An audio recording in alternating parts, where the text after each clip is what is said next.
my pest control people. Oh, Good that was fellow. fun. Emma, do you want to be on? Yeah, sure. All right. Oh. Every 3 minutes, we're going to be checking in on you to see if you're dead yet. This is the dying show. This is Emma, have you died yet? living the dream.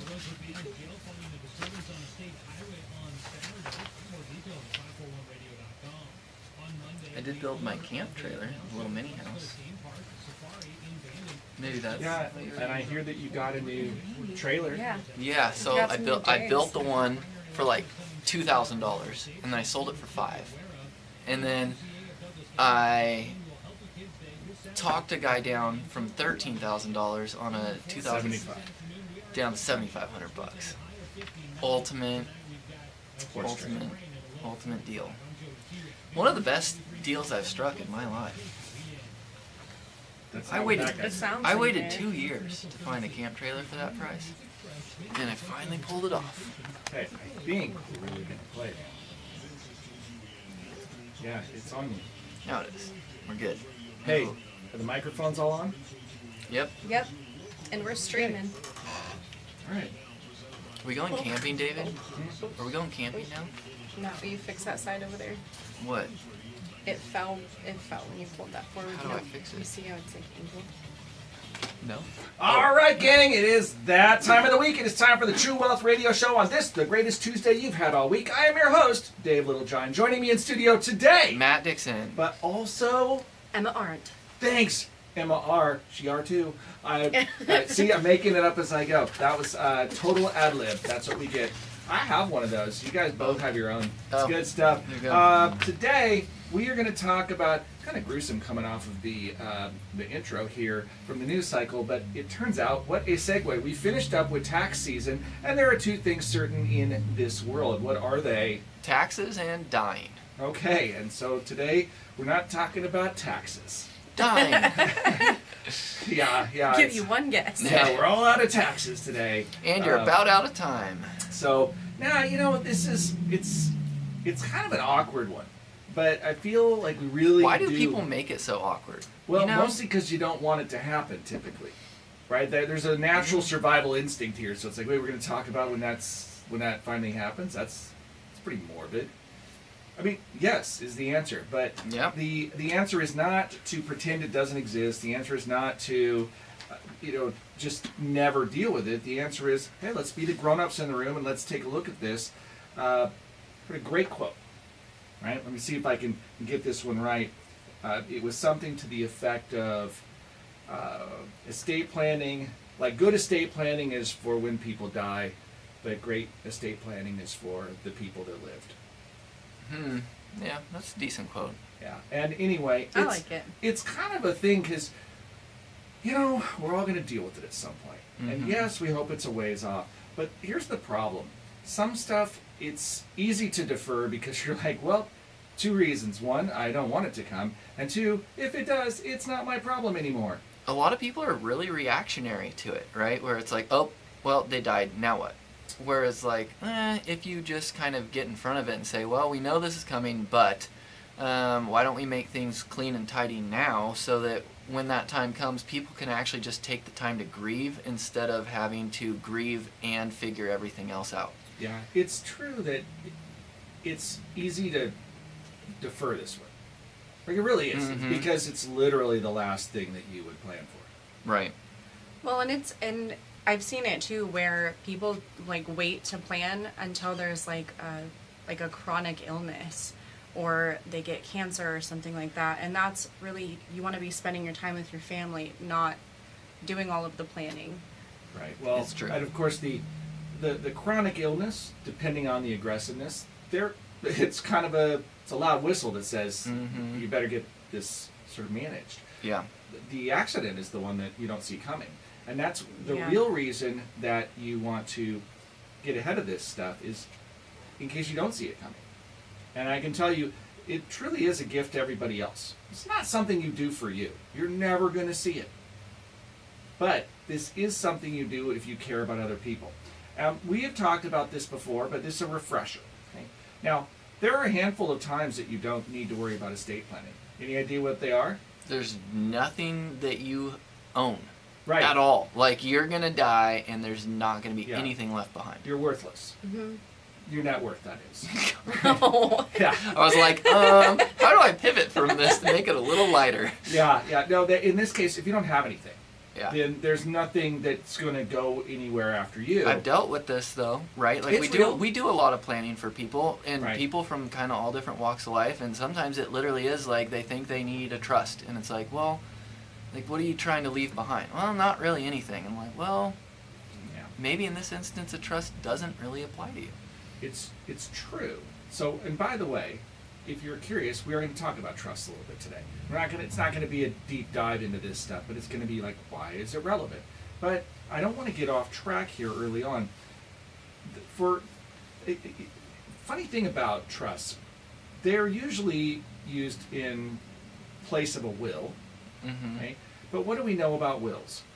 So first, give me the rundown. Like, what do we like? Why do we care about wills, and what do we know? I mean, in real layman's terms, plain and simple, a will is just a way that you are describing what you want to happen to the stuff that you have when you die. Here's a set of instructions that says, here's where everything goes. Yes. And why do we need a will? Well, because when you die, right, like if you do have stuff, it goes to court, right, and then a judge looks at the things that you have, and if there is no will, he's got to, or she, whoever it is that's a judge, has to kind of determine where the stuff goes. But if you have a list of instructions, they can just read it and then honor those wishes.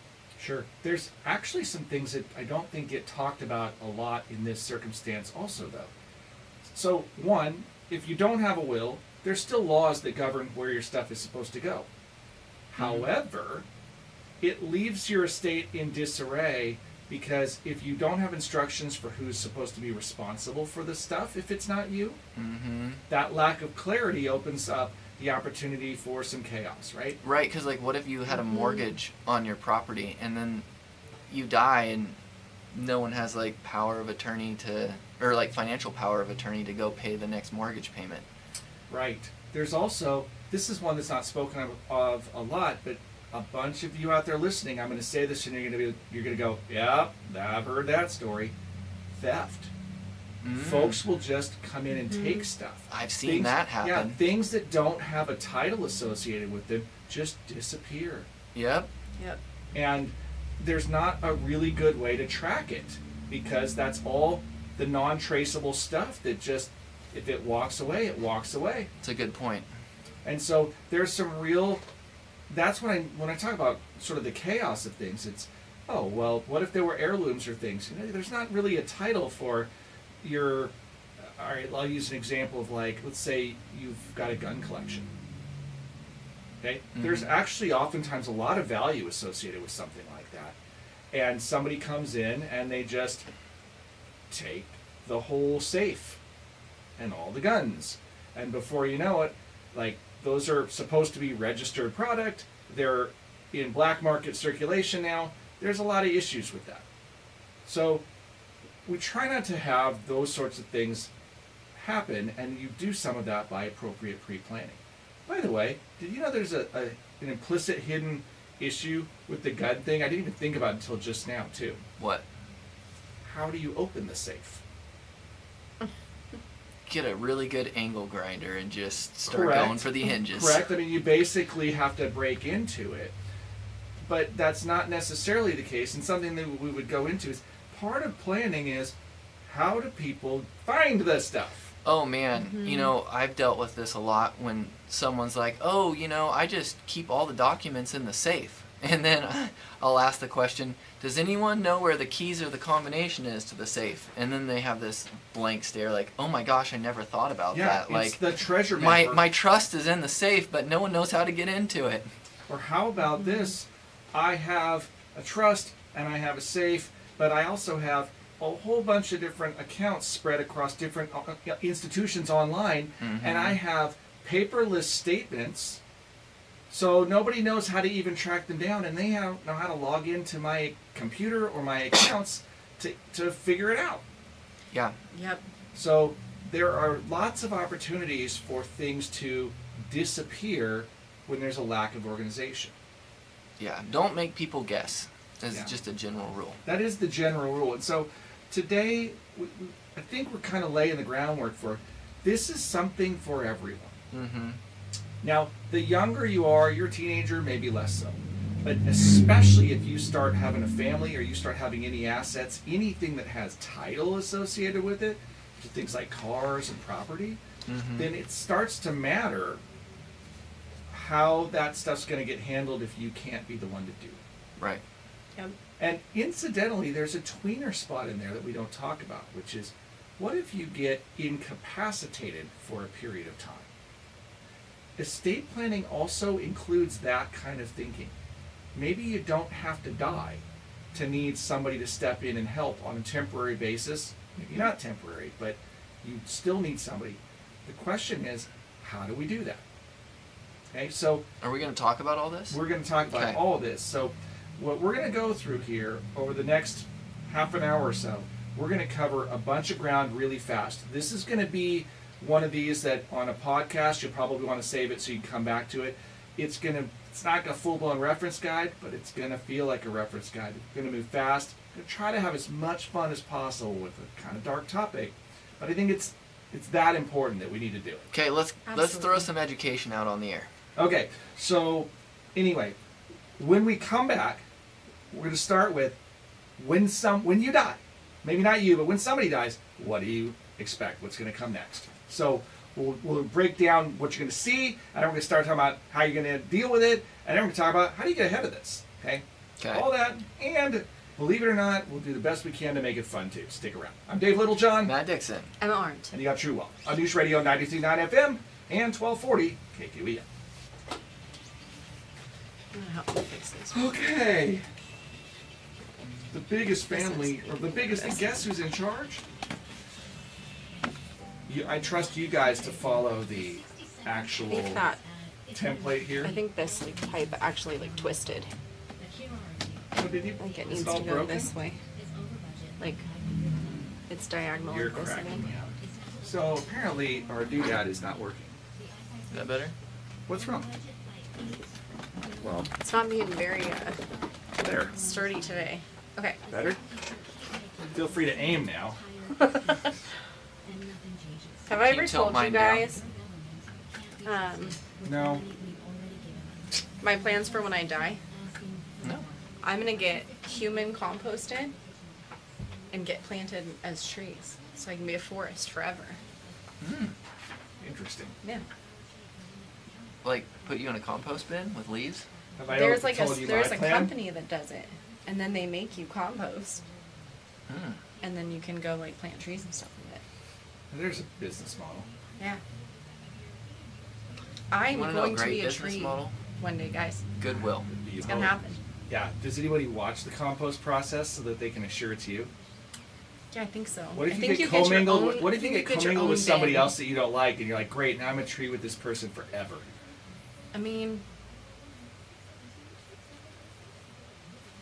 I don't know. How much would you It's pay not for exactly this? faith aligned with what I expect to happen, but this I don't is know. novel. I haven't looked that far. I need to do some Like, if- sti- if- do if- some planning. If it's over $1,000, you still in? Yeah. She's dead. She's good with that. Oh, for sure. Okay, Viking funeral. Officially on stream too, by the way. So, I'm too cheap for any of this stuff. I'm like, cardboard box it, or even better Oh, yet, okay. that could be expensive. You can rip a pallet apart for free, and for the cost of a few you nails. never calculate your labor. Nope. You know what? You heard it here first. I think that it's going to get him in trouble later. Hey gang, welcome back to the True Wealth Show.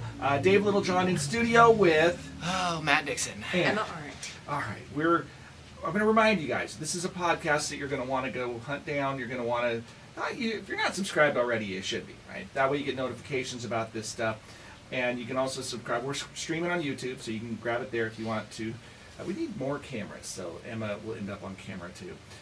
Oh, I got one for you. Oh, I bet you do. I always got something up my sleeve. I got another camera for you. Yeah, it's just Okay. not. So do we. Just so we're aware. I can sell ice to a Well, maybe, Eskimo, but- I am not an Eskimo. So got a camera to sell you. it does not match the set. That's all I can tell you. I like It's it a when huge they all white upgrade. balance the same way. This is all right. We are going to move forward now. So we're talking today about what happens when you die. Okay. Like we talked about earlier. Not the most savory topic, but still important to cover here. I do have, one recommendation if you would like to live forever. Just continue to buy 1-year renewable term insurance. Statistically, that stuff never pays out. There you go.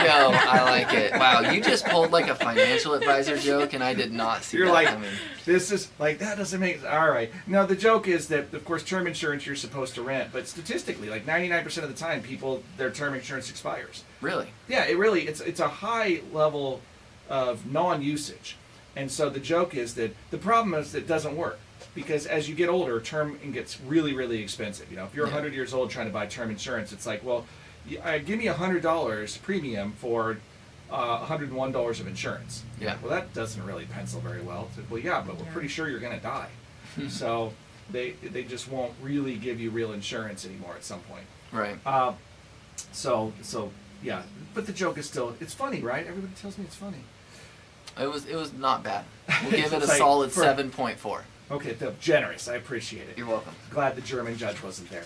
So, anyway, gymnastics jokes. So, we're talking about what can you expect and what actually happens. Like when somebody dies, a bunch happens all at once. So, anybody want to take a stab at some of the things that are going to happen when somebody dies?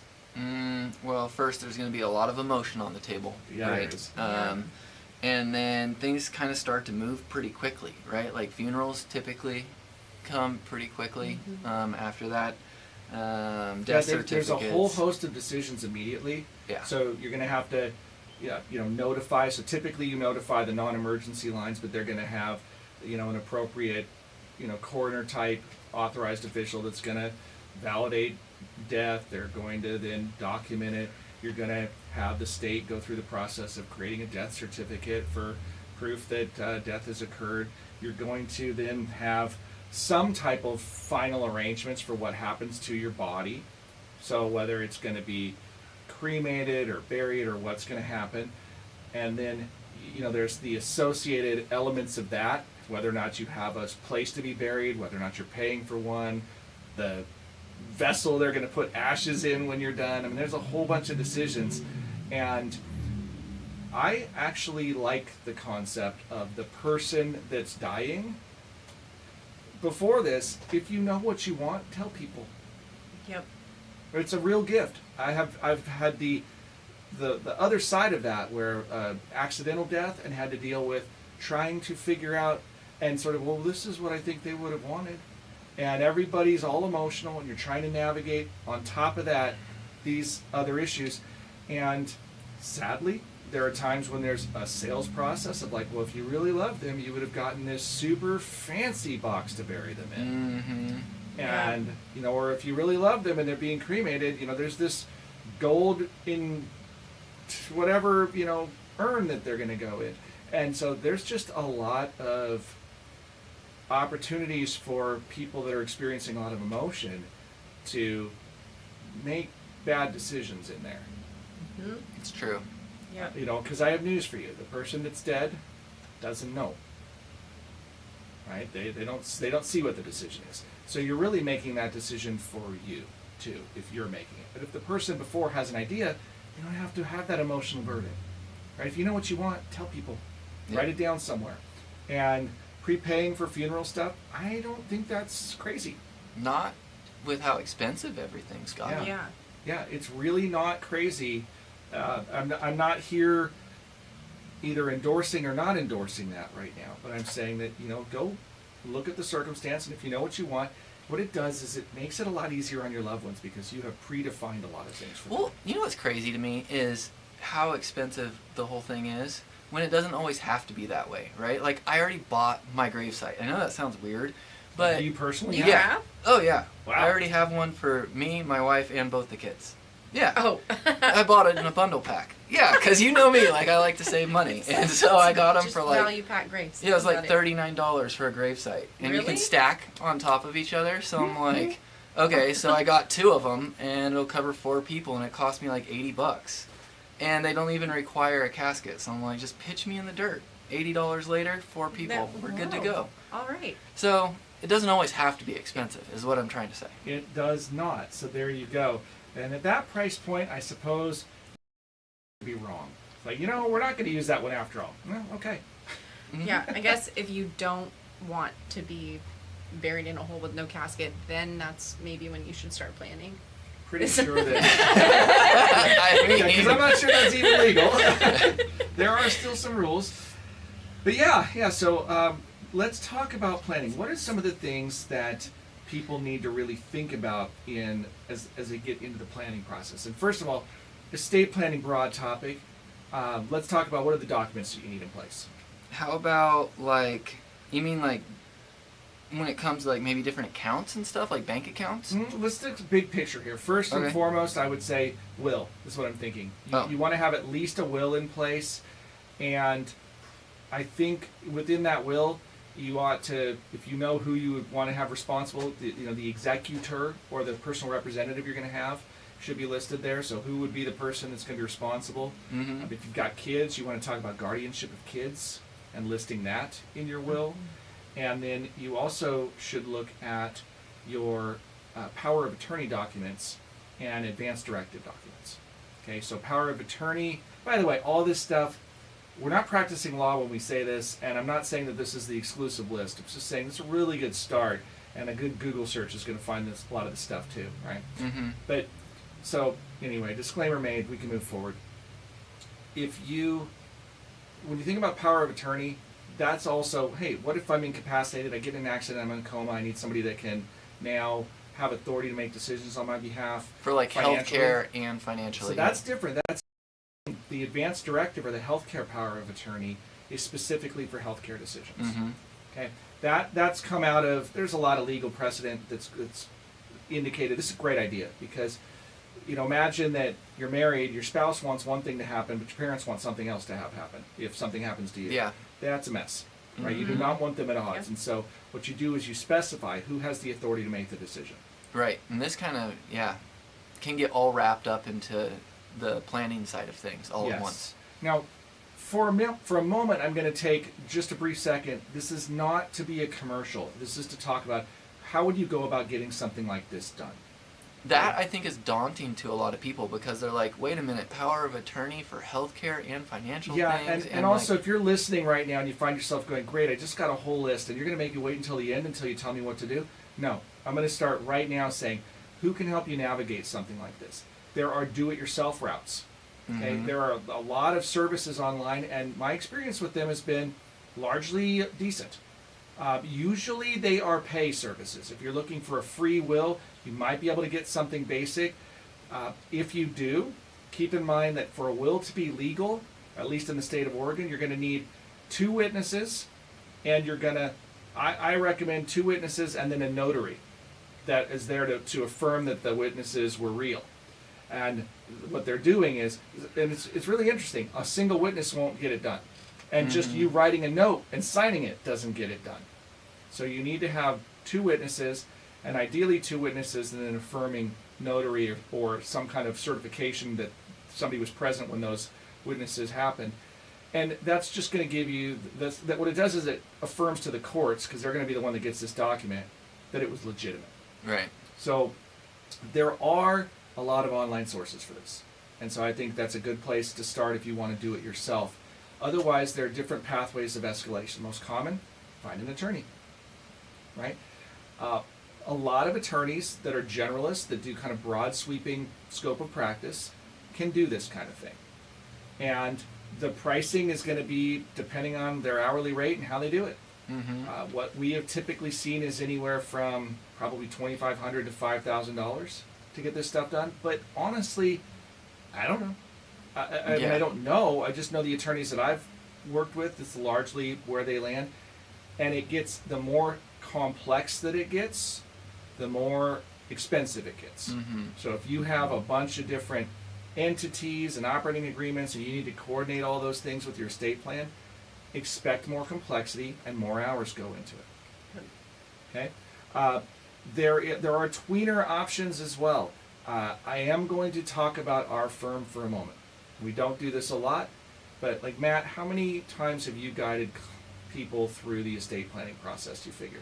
A lot. I I mean, mean, dozens at least. yeah, I mean, it seems like I'm doing 1 or 2 a month, Right. oftentimes, right? Like, it's a pretty common thing because people look at this and they're like, I need to get it done, and so, yeah. And so our firm cannot practice law. Okay, so at Little John Financial, none of us as advisors are attorneys, so we can't practice law. What we have is an organization that we work through where we guide the clients, help with establishing what the plan is, right? We go through the question process, we do the explanation process, and we guide, and then we turn it over to attorneys to draft documents. The benefit is that it's typically more affordable. Mm-hmm. And So so- we're putting in kind of all the legwork to Right. get the information for the attorney. And so this is I guess this is as close to salesy as I get on this show. It's like, if it's something that you would like to investigate further and you want more information, you can reach out to us at 541-375-0898 and just say, hey, how does it work? We can get you pricing and that kind of stuff. I don't talk about pricing on air other than to say it's typically lower than attorney pricing because it depends on what you get, right? Depends on your need. There are layers to it, and so it's hard to get that nuanced. But what I can tell you is it's typically less than the Mhm. $2,500 to $5,000 range to get this stuff done. It Yeah. just depends on, like we talked about, how complex your needs are. Mm-hmm. There are some needs that are too complex for us to deal with. Absolutely. Right? And so, in which case, we refer folks to to attorneys that deal with this stuff, because we're not going to play around and say like, well, maybe we can figure it out for you. Nope. Either we know what we're doing, or we're not going to play games with your future. Too Mhm. serious. Okay. But that's a great starting point. And honestly, it doesn't matter if you come to us. This is not a profit center for our firm. No. It's go to somebody that you trust, or do it yourself. There really are great tools out there, and they really do work. So it is possible for you to do this stuff, but will you? That's the question, right? Mm-hmm. You can change your own oil, do you? Sometimes it's just helpful to have that accountability of somebody else to help you get over the goal line. And is the attorney the right path? Maybe. Is having a service do it for you? Maybe. Does it hurt to call and find out? No. So go ahead and do that. But that's where you get your initial documents pulled together, I think. Powers of attorney, advance directives, and then getting a will. Or the next one that we need to talk about a little bit is the trust world, right? So the trust world, although I'm looking at the clock, we better do this. We better grab a break. If you're wondering, trust, you really should learn about this. A lot of folks, if you need a will, you may benefit from a trust anyway, Stick around and we'll talk about who would benefit and why you might want to consider this when we come back. I'm Dave Littlejohn. And Matt Dixon. And Emma Hart. And you got True Wealth on News Radio 93.9 FM and 1240 KQEN. So, I gotta find a way to get you guys in when- here more. okay, Everybody's listening. He's Well, he's talking I about am trust and listening. stuff. like I do have questions. Yeah. The ones that so when do you actually start? Like when should you start a will? Is it right when you have pretty much kids? when you get married. Yeah, I When you get mean, like married? if you if you die, what happens to your kids? Who's gonna take care of them? Well, husband by Right. default. Right. Right. No, but I'm saying you and your husband got wiped out in a car accident, and your kids are alive. You don't have a will that says where they go and who raises Yeah, them. true. Yeah. So you do it now. Yeah. And it'd probably be like a more simple one, right? 'Cause I don't. Yeah. Not necessarily. I mean, that's what we're about to talk about, by the way, is wills and trusts do a lot of the same stuff now. And Okay. so the question is just which one is easier. It's like, do you or don't you have a trustee? Do you or don't you want to go through probate? I just. Do you have to have a certain amount of money for a trust? You No. don't. Yeah, that's another fun misnomer. It's a question that I'd love for you to ask Yes, I during will, the for radio sure. show, and not just. I mean, obviously our live streamers are seeing this too. But you know, that's a great question, Lynn. So why don't I hammer out real quickly, like what a trust is right out of the gate, and then we can ask questions, and then the last segment ought to be about what should heirs expect. Like if you're Yeah. inheriting, what should you do? Yeah, And I so like if you're that. wondering, there is a spot where we can talk to you guys if like I'm probably going to inherit money now, what? And maybe I want people to inherit money. What should I do? Yeah. I will not be inheriting any money. What can I do? Yeah. I think- choose different parents. That's Yeah. one way. So I think it's a little late for that. yeah. Well, what can I tell you? Okay, crazy story, guys. I'm ready for it. So my dad didn't have a will, Mhm. right? And he didn't write down any of his passwords or tell us where any paperwork was. And he was actually born in Germany and adopted by an American soldier, my grandpa, onto an American base. Mhm. And then when my grandpa died, he moved over to the United States. And so he's technically a U.S. citizen who's born and adopted from Germany. And so when he had his stroke, all the paperwork was lost. And they You tried to told me deport something. him. And Because he when had a stroke, all he could speak was German. All he so could they speak was didn't know. German, and he couldn't like defend himself or tell us where the paperwork was. And he was even in the military. Like my dad was literally in the military. That's so weird. Yeah, but because we didn't know where his paperwork was, he almost got deported with Oh my severe goodness. brain damage. Hey gang, welcome back to the True Wealth Show, where today we are talking about not taxes, but the other thing that is certain, and that is croaking. So, Like a frog. yes, we're talking about what happens when you die, and there are a few things that we've covered. I would remind you, grab the podcast. It'll be available at our website at littlejohnfs.com. It'll get posted under the Knowledge Center, where you can find the podcast information. And we've talked about, hey, you should get organized before you die. There are lots of reasons for it. The question that was first is how do you go do something like that? And do you hire an attorney? Do you go online? Do you hire a firm like ours? And those are all options. And then we said, well, if you're not going to get a will, or we actually left it at, should you get a trust? And really it's what it is. So the last segment, yeah, we talked about wills and all that, but Yeah. should you, what might make you want to get a trust? And I guess before we get started, Matt, Mm-hmm. why, first of all, can you help our listeners understand what a trust is? Yeah, a trust is really similar to a will, except for one big piece, and that is you get to skip the probate process, right? So you don't have to go to court and have a judge kind of like assign things in different places. The trust allows things to pass through to heirs and beneficiaries without the probate process. Yeah, how does it manage to do that?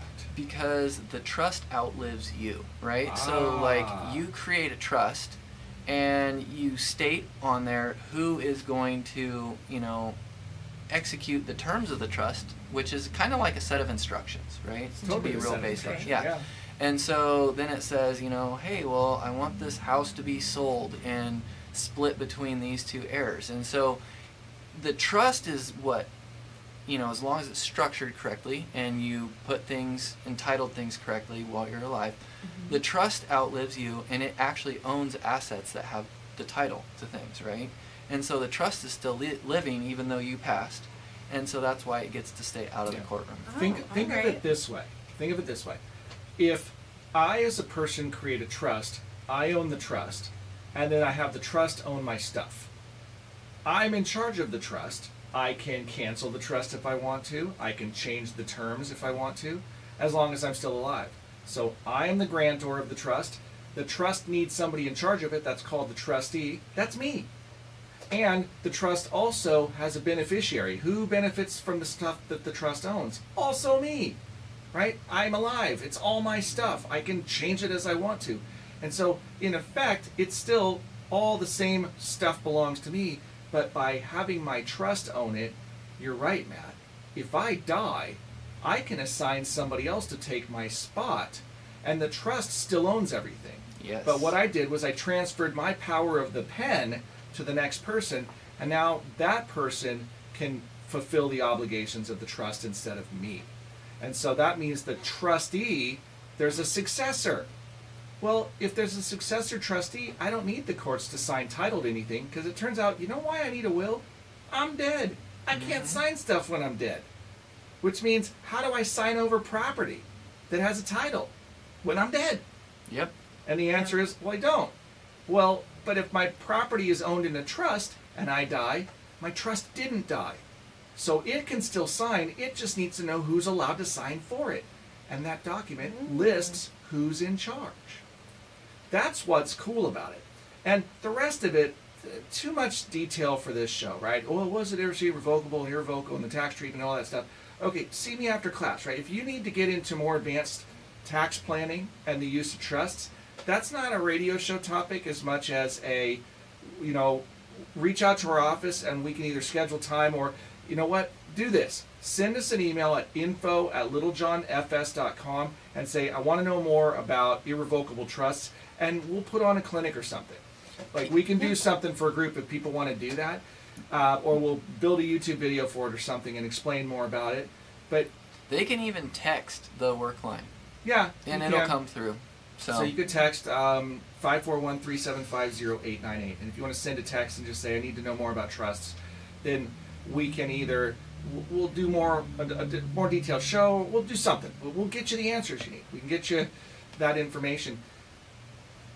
The key here is, I think trusts, a lot of people seem to have in their mind that these are magic instruments where taxes disappear and rich people hide assets and there's no liability and you can do whatever you want and the IRS becomes invisible, and it's like, none of that is true. Like, none of that is true. That is complete fan fiction. And the people that are on the internet saying, well, if you do it this, that, and the other way, this is how people become Rockefellers and rah, rah, rah. No, even they pay taxes. It's just not how that stuff all works. I'm going to sidetrack you for a second. Oh boy. Because I'm good at this. Squirreling. True. So, I want you to think about it. How long has Little John Financial been in business for? 16 years. Okay. And in that time frame, think of how many people you've actually got a chance to help with this type of stuff, whether it be estate planning or managing money for them. Sure. Think of all of the different people that you've crossed paths with Yes. and been able to have an impact in their lives to where it's made this in some way easier for them. Yes. Isn't that crazy to think about? Like, that's actually a pretty big impact in a community. When you've been doing it for that many years and you've come across so many people, like, it's a big deal. Think of how many different generations of, like, it. I know it sounds like soapy, but think about that. Like, that actually is pretty cool to be able to say, hey, you built this thing, it's been going for a long time, and you've helped people stay either out of a court system or, there's more to the trust, and I'm sure Yeah. you're getting there, but, like, it can even save people quite a bit of money, too, like on estate taxes. It is a big deal. One of the things, all right, hidden commercial, right? Hidden commercial for why we are so passionate about estate planning and why I am. There are a lot of things that folks do by accident that Sends end a up- big paycheck to Tina Kotek. Yeah. Yeah. I mean, they just unintentionally end up creating tax drag in their financial picture. Mm-hmm. Common example is I see folks that, for lack of understanding, decide to, for estate purposes, I just opened up a joint account, or I put my, I have a house, and so I just went ahead and put my kid on the title so that when I die, they can just take over. And it's like, yeah, that's a tax nightmare. Yep. Just so you're aware, because what you just did was you made a gift of half of your house, Yeah. more than likely, which means that now half of that house is not going to get a step up in tax basis, nor is it their primary residence. So when you vacate it, they will owe taxes on it now. When had you not put their name on it and put it in a trust and made them the beneficiary, when you die, they get that house and they get a step up in basis and they owe no capital gains tax on it. Okay? Now, am I giving specific tax advice right now? No. What I'm No, telling you because is sometimes there is a reason to Yeah, gift it. there It's might like be a they're reason. not. You know they're not going to sell it. yeah, but see And- me after yeah. class is the kind of thing here, because if you're just willy-nilly putting names on accounts, you could be creating a tax event. A huge one, and we've seen that happen way too many times. Where it's Way like, too many hey, times. do you guys want to do some planning? And you look at it and you're like, wait, you already like. Yeah, it's too late. You You already already did moved it. all the stones, Yeah. and now you're hosed. Yeah, we have seen. Yeah. I've seen people cost themselves in taxes hundreds of thousands of dollars because of just not knowing that it would do that. Mhm. And so that's the kind of stuff that just drives me bonkers when it's like these are unforced errors. Mm-hmm. And somebody would say, "Well, I didn't want to come in because I didn't want to, think it was going to be expensive, or it's going to be this, or going to be that." I said, I can tell you what, the problem is, if you don't know what you don't know and you step in it, it's like, yikes. This is Mhm. why we also do free consultations. Yeah, Like, because for me, yeah. it's like the consult is free to figure out if there's an opportunity to help you, because I would rather have you reach out and figure out that you're fine, you don't need anything, and no, there's no bill for that. Or even if somebody came and said, "Oh yeah, we get a hot mess here, and this is going to create all kinds of problems," and they go to someone else, it's like, well, I'd rather they get the help somewhere. That free consultation is really powerful, because I've seen a lot of people, yeah, they never become a client. Fine. But what you prevented them from doing was shooting themselves in the foot, because Right. they were about to go do something really silly, and it's not because, they're dumb or anything. It's like you just didn't know. Yeah, it's not an intelligence issue. No. It's that there's complexity in this world, and there's no roadmap for this. Why would you see it? Mm-hmm. Right? I mean, I can assure you, if somebody asked me to go build a house, I'd make mistakes because I don't do that. I don't know how it all fits together. Like, I don't know. It doesn't mean I don't have the skills to learn it. It means I don't know it yet. Mm-hmm. And the likelihood of me stumbling across that versus somebody that does it all the time, they have knowledge because of experience. Right. And it's sort of like with Social Security and Medicare and so forth. Usually you get one bite at the apple. Like Social Security, you apply for it once. A lifetime of contributions, you get one time to get it right. And people will just make a decision and pull the trigger and they don't really think about it. It's just like, well, I just did it. And go, well, you could have optimized and gotten more out of the system had you done it this way or that way. Yeah. But the decision's already made. Now we can't unring the bell. Yep. So yeah, the whole idea of planning and the whole idea of before you take action, proofreading, right? That's what professionals can do. Is like, I'm like, hey, take advantage of the free consult. Just have somebody proofread. Mm-hmm. Hey, I have a question for you, David. Okay. So, when do you need to start planning for a trust or a will, or like how young, right? Is it 20, 30, 50, 60? So What do you think? the answer is coming after our break. Ah, I know I'm going to make everybody stick around. It's actually a really great question, Emma. When? The short answer is probably sooner than you think.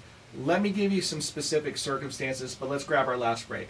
We'll be right back. I'm Dave Littlejohn. And Matt Dixon. and I'm alright. And you got True Wealth on News Radio 93.9 FM and 1240 KQEN. Good setup. There you go. Yep. Segue into the break. We've definitely gotten some of I- the points on I it. was giggling. You were You giggling? said, yeah. Matt said, I know I'm being kind of soapy. Soapy. Instead of Sappy, sad. soapy. Did I say soapy You instead did of say sad? soapy. Oh my gosh, that's funny. That's why I was That's over here like, hilarious. trying not to Yeah. crack up. That's funny. It's being kind of soapy over here. That's funny. It's brilliant. All right. Confirming.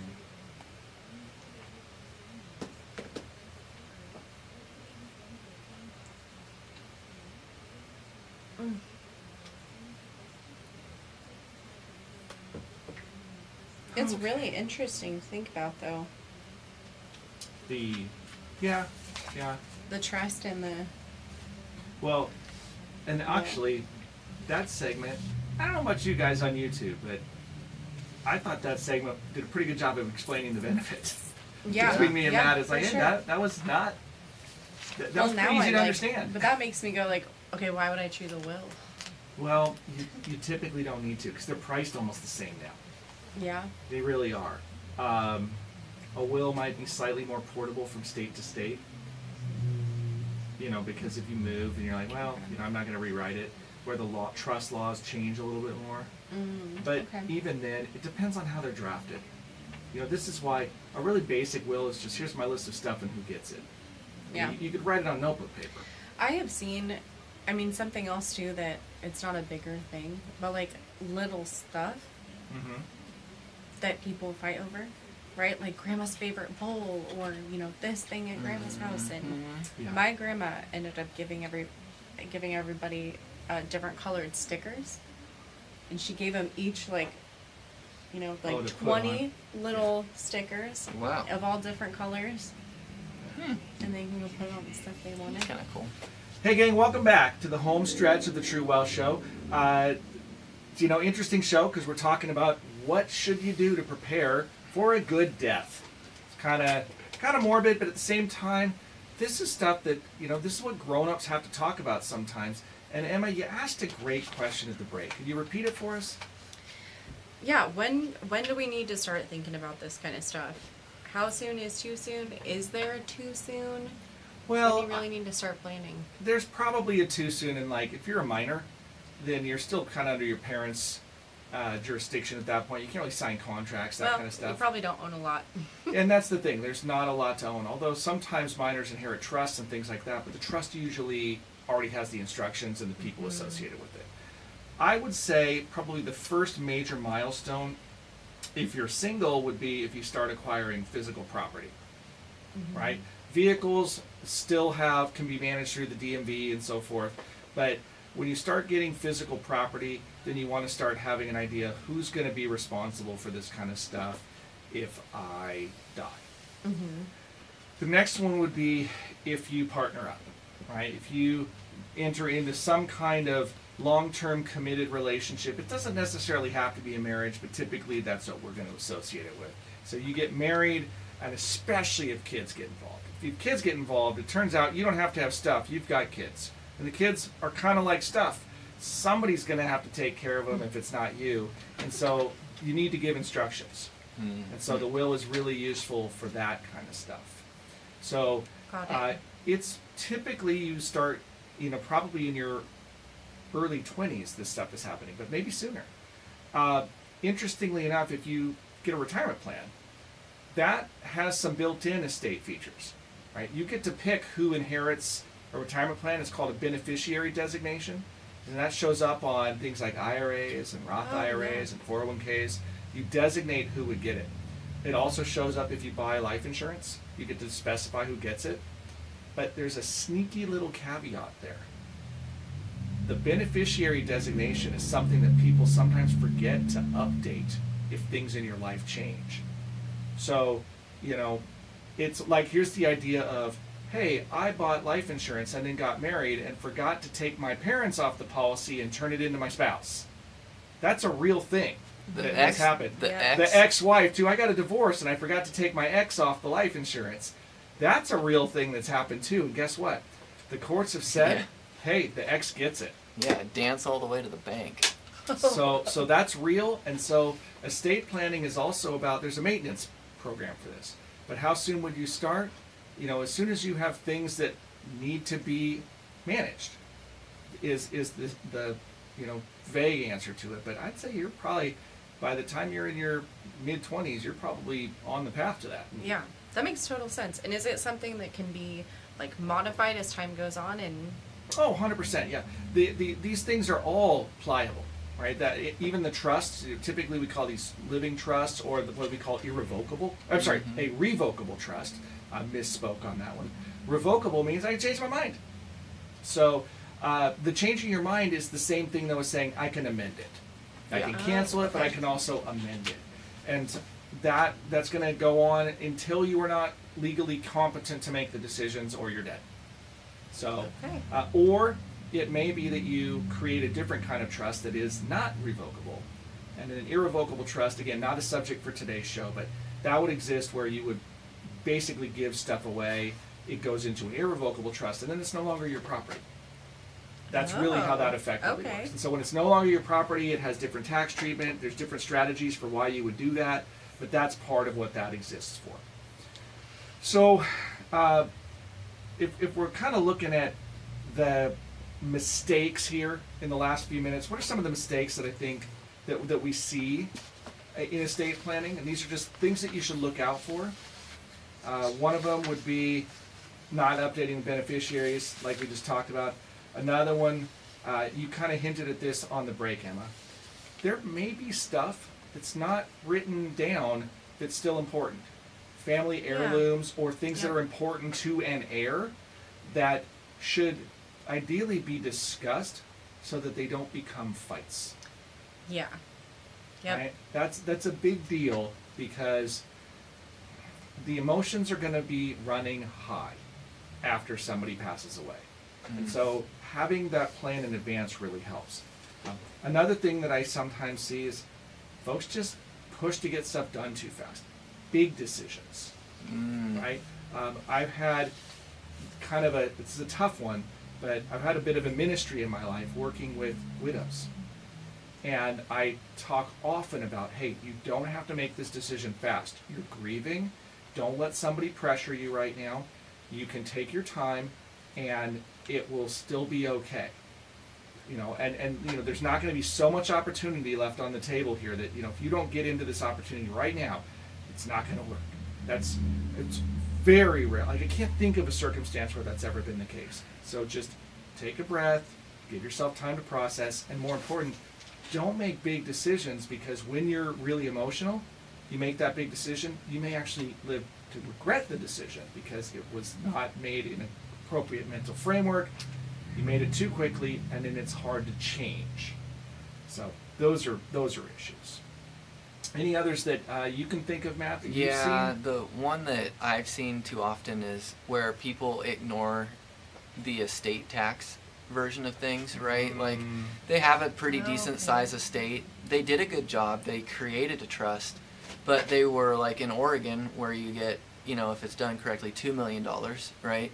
They far exceed that, where it's like, okay, your entire estate between retirement accounts and real estate is $5 million, and you kind of want to ignore that $3 million of overage, and then they turn a blind eye to it, and then their, kids end up with a $300,000 tax bill or whatever, and it's like, well, you didn't have to do that. Like, we could have really explored the gifting strategy or like charitable donations. Like, we could have done more things, because I just don't like the state getting more in tax revenue than they really should get.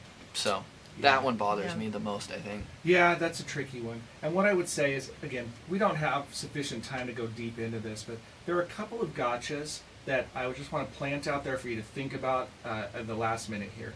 One of them is that if you have highly appreciated assets, things that you bought for really cheap and they've gone up a lot in value. I bought Apple stock for $2, something like that. Those are potential tax time bombs for your heirs if they're mishandled. Right. So it's just useful to take and look at that with an intentional eye. Exactly. And I think the estate tax is another one that's often overlooked. Is basically in the state of Oregon, if you're sloppy, your exemption is about $1 million, even as a couple. Whoa. Yeah. Okay. As a couple, if you have more than $1 million worth of stuff, then the state starts looking for more for tax. And what's crazy is someone in their 40s can easily hit that. You Oh, got sure. equity in your house and some retirement accounts. It's like, good job, you have $1 million worth of stuff. Yeah, you can be a non-liquid millionaire and be exposed to estate tax. Yep. And it's not necessarily urgent for a spouse, but it's if you because there's unlimited transfer of assets if you die to your spouse, but there's other issues with how much exemption they would get if your spouse died. Well, and think if there was just a simple life insurance policy tacked onto that. It's Yeah. like, oh, you just had a $500,000 life insurance policy that. Counts as an asset. Yeah, in your and so now you're account. really hosed. Okay. Yeah. Yeah. So bottom line, as we're looking at the clock here, is I would really encourage you to. There's a lot of good planners out there. Reach out to somebody, get some help with this stuff, just to, like I said, to proofread. If you haven't looked at your estate documents in more than 5 or 6 years, if it's been more than that, it's probably worth a revisit. And it changes Yeah. quick. All right, last minute. Here's how you reach us: 541-375-0898. Thanks for tuning in. It's crazy. Cheyenne and I's stuff probably needs to be updated already too. Like, and we only did ours 4 years ago, and it's like that really needs to get scrapped and just Yeah. redone. Well, like, it's time for me to do a trust. Me too. I've been dragging my feet because I have all these entities and I have to coordinate operating agreements, but Mhm. it's time. Yeah, I need to do one too. I did a will, and it's not correct.